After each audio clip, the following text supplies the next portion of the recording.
یا رسول الله خدمت کوما دومره زیات خدمت کوما چې کله کله عاجزم شمایسته یعنی د خپل وس مطابق داغي خپ پوره خدمت کوم چې څو پوره عاجز شوه نیمه خدمت کوم نبی صلی الله علیه وسلم تو فرمایل فانظری اين انت منه خیال کو غره خیال کوا ستا سم مرتبه او داغي سم مرتبه ده اين انت منه تداغه نه په کم مرتبه کې فانما هو جنتك ونارك خیال کو غره خاوند دې دا خاوند ستا جنت هم دې او دا ستا جهنم هم دې غره پدې ته ځان له جنت هم ګټلې شي پدې باندې ته ځان له جهنم هم ګټلې شي کتابداري دی ولا وکړه خدمت دی ولا کو خوشاله دي ساته نه ځان له جنت وګټي او کنا فرمانی دی ولا وکړه جو ځان له جهنم وګټي فینما هو جنتک ونارک خیال کو غره دا جنت هم دی او دا جهنم هم دی امام احمد دا حدیث نقل کړي خپل مسند کې امام طبرانی نقل کړي المعجم الکبیر کې او د سلفو طریقم دا او د صحابه کرامو طریقم دا او چې د غیبی بیانو با د غی خدمتونه کول لکه ودی کې دوه روایتونه صرف تاسو ته یو د فاطمه رضی الله عنها روایت فاطمه د نبی صلی الله علیه وسلم لور دا ګران لوري وته دومره وته ګران و چې وای کله و نبی صلی الله علیه وسلم کور کې ناس او فاطمه براله فاطمه چې کله رااله ځکه نور لونه خدای اکثر وفات شوی کله اخیری پاتې و فاطمه چې کله رااله وای نبی صلی الله علیه وسلم به د کټ نور پاسې ده ور هغه په تندی باندې به خبر کړو چې زما لور ترې مرحبا په خیر را لیدي عربه و سزا سے پر کټ کې کینه ولا کله به چې نبی صلی الله علیه وسلم د دې خو لاړ نو دا به تر کټ نه را پاسې ده چې پلار مې راغی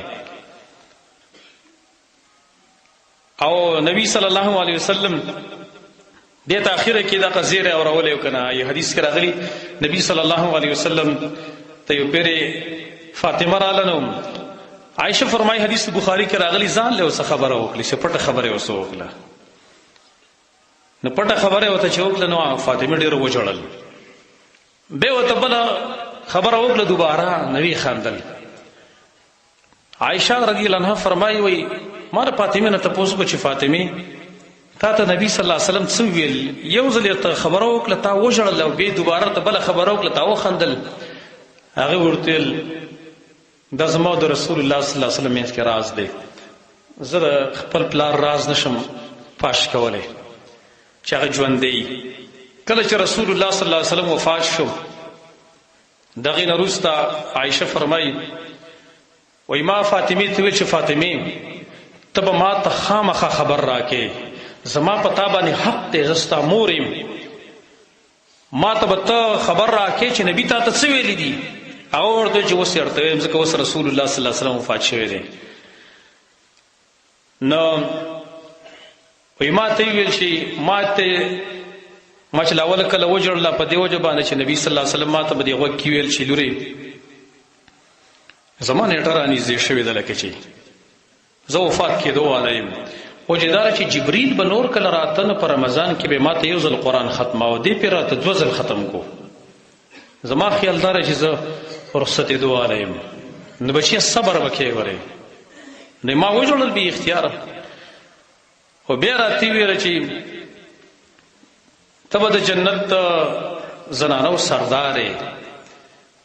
دغه بوجه می بیرته وخندل د فاطمه رضی الله عنها نبی صلی الله علیه وسلم ته ډیره ګران خپل د ترزوی علی بن ابي طالب رضی الله عنه غلې په نکاح ور کړی و نو دی بد علی بن ابي طالب خدمت کاوه خدمت په دومره کاوه چې غیبا د میچنې کولې کنه دا مونږ الحمدلله د الله نعمتونه دي چې حساب یې معلوم ماشینونه دی او دا نور اسباب دي تیار وړ راځي ای په خپل باندې میشن کول او پای باندې به وربش وړ کولې نو دا خوري ګران کار دی کنه میشن اوس اکثر خلک کې پیجنې نه د مشرانې پیجنې مخکې به خلکو د میشنې کولې د سپالو په لاس باندې به خپل میشن چلول او وړ به کول پیو وربش به په وړ کولې نو میشن به دومره وشله ول چې دغه د لاس تڼا کې شي غټ غټ تڼا کې په ولاړې وي د فاطمه رضی الله عنها په لاسونو باندې او به امراوړي په مشک کې نو او مشک کوم دی پای کې به وراوړي نو هغه پړی چې کوم نه په غاړه باندې اړتلې نو په دې ولي باندې ولا دغه پړی دغه کړي نخې پې کړې وه چې پټه پیستلی شوې وه د فاطمې په دې غاړه باندې. علي ورته وویل ستا والد صاحب چې پلار دی محمد رسول الله صلی الله علیه وسلم هغه غلامان راغلي دي مال غنیمت کې او تلاړه شي او خادم ته ځان له وغواړي یو غلام یا یو مینځ ته وغواړي چې ستا لپاره خدمت کوي دا الله ستا په مخه تړاګي کېږي او تکلیف ته تا ته مشکل له تا تلاړ شي غلام ته وغواړه. هغه دام ټیکته ویل فاطمه لاړه پلار کرا چې لاړه رسول الله صلی الله علیه وسلم په کور کې نشته دی. عائشه موجوده عائشه ته ویل زما پلار څه شول خو نشته دی بار ته چرته تللی دی. ویل که راغې نو ورته وویل چې فاطمه راغلې وه او دغه شان شکایت یې کوو چې زما لاس تړاکي شوي دي ما له یو غلام کته راکړي یو وینځه راکړي چې زما خدمت کوي نو ډېر به ښه ما ته لږ مشکل دی تکلیف دی. هغه ویل بس ټیک ته زه بوتي یم. کله چې رسول الله صلی الله علیه وسلم کور ته راغی نو عایشې ورته ویل چې یا رسول الله فاطمه راغلې وه. ویل څه ویل شکایت یې کوو چې لاس مې تړاکي شوي دي او د مشکو راوړل هغې هم زه تکلیف کړی ما که ما له غلام راکړي نو ډېر به ښه زما خدمت کوي. رسول الله صلی الله علیه وسلم فورا راووت کور نه راووت او فاطمه فرمایي چې موږ په کور کې وو په کټ کې راسې پراته وو موږ نبی صلی الله علیه وسلم کور ته راغی زموږ په منځ کې کېناست زما د علي په منځ کې کېناست چې کېناست ماته ویل چې لورې ته راغلی وې تا غلام غوښته ما چې یا رسول الله ماته ویل چې زه تاسو سره دې نه ښه شی ونه ښیم چې اوس تاسو لپاره د غلام نه بهتري. نبی صلی الله علیه وسلم د خپل د هغې لوڼو د خپل اهل د هغې ذهن سازي کوي دنیا سې مینه ورله نه پیدا کوي آخرت طرف ته توجه ورله پیدا کوي.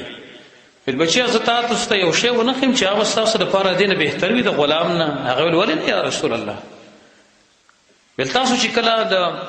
شپې وده کېږئ که نه نو تاسو سبحان الله 33 کرت ویوئ 33 کرت الحمدلله 33 کرت ویوئ الله اکبر 34 کرت ویوئ دا ستاسو لپاره د غلام نه بهتر ده.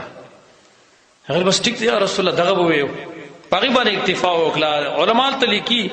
یو وجه دا بیانوي چې نبی صلی الله علیه وسلم خپل اهل دپاره د آخرت ګټه غواړي دنیا ګټه نه غواړي.